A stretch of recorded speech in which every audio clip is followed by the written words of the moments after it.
Hi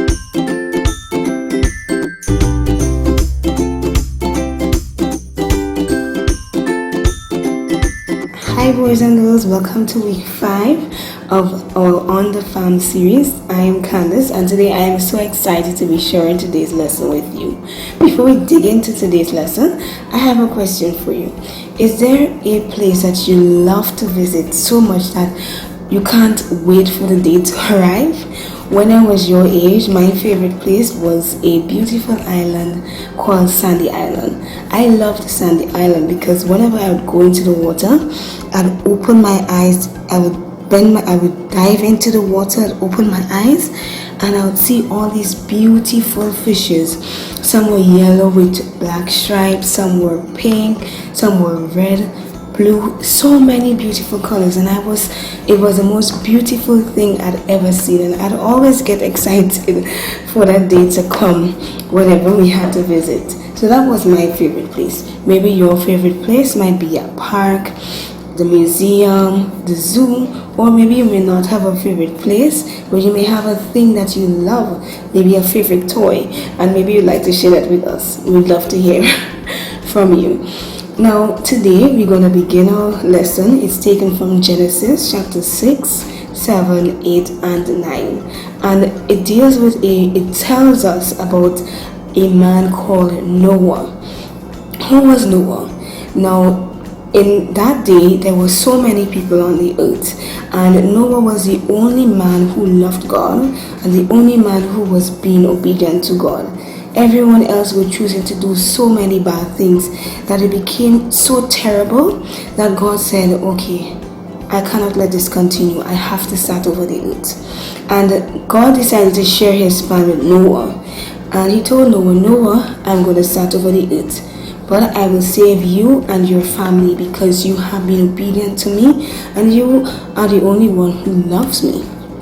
So God told Noah that okay, I want you to build a boat, and the name of the boat is called an ark, and an ark is a humongous boat.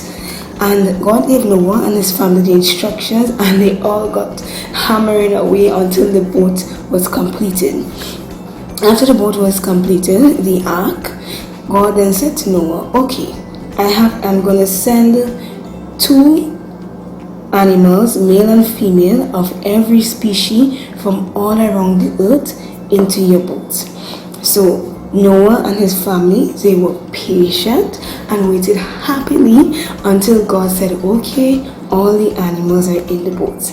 After that, Noah and his family, he then told them, okay, now you can enter the boat. And of course, God made sure that there was enough food for Noah and his family because they were going to be in that ark for a long time. After Noah and his family entered and all the animals were in, God then shut the door of the ark and he sealed it up so nothing could have gotten in. And then it started. God allowed it to rain for 40 days and 40 nights, and it was so much rain and so heavy that it filled up all the earth, and everything that was bad was washed away. And God kept Noah and his family and all the animals in the ark safe and sound. Now, after those 40 days and 40 nights, God still had to keep them in the ark for over 100 days to ensure that everything was dry and until it was safe. And they were obedient, Noah and his family, and they were patient. When God told them, okay, now it's time for you to come out, they obeyed. God allowed the ark to rest on a mountain, and then he opened it up so that Noah and his family can come out. Something I want us to remember, boys and girls, from this is that we must have patience. Noah and his family, they were obedient, and they only exited the ark until God told them it was okay. And to keep his promise, as a sign of keeping his word, God said to Noah, I'm going to create a rainbow. And what does the rainbow signify? He said to him, this rainbow signifies that never again will I allow the earth to be flooded like that. So anytime we see a rainbow, with all the beautiful colors. It's reminding us of God's promise to Noah, and not just to Noah but to us also, that he will not flood the earth in that way again. And God keeps his promises. So boys and girls, I hope that you'd like to share this lesson with your mommy and daddy, or your friends, or your brother or your sister, because we must learn that it's important to have patience. And today's lesson is taken from a Bible verse, is taken from Psalms 23 and verse 6. It says, "Surely your goodness and your love will follow me all the days of my life, and I will dwell in the house of the Lord forever."